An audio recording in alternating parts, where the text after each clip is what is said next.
The engine's low hum echoed in the darkness as I drove down the lonely stretch of highway. The clock on the dashboard read 2:47 a.m., and my eyelids were heavy with exhaustion. I had been driving for hours, trying to make it to my destination before daybreak, but I was losing the battle against fatigue. The night seemed to grow darker, swallowing the road ahead.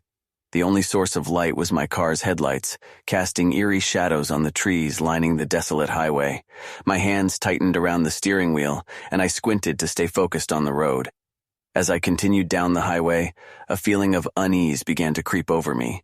I shook it off as just my imagination playing tricks on me, but the sensation persisted. It was as if someone or something was watching me from the shadows. I tried to ignore the feeling, turning up the radio to drown out my own thoughts.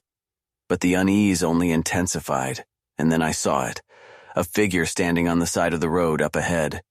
My heart pounded in my chest, and I slowed down, trying to get a better look.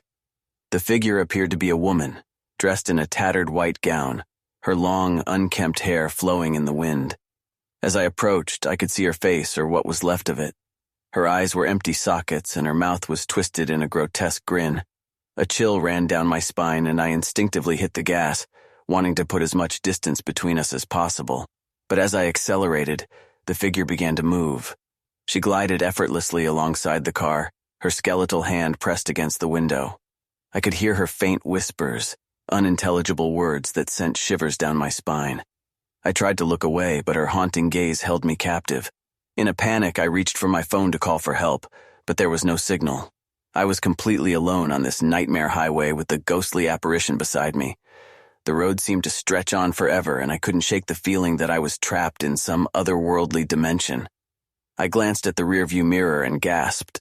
Behind me, a procession of shadowy figures appeared, each one more horrifying than the last. Some were missing limbs, others had rotting flesh, and all of them had the same soul-piercing gaze fixed on me.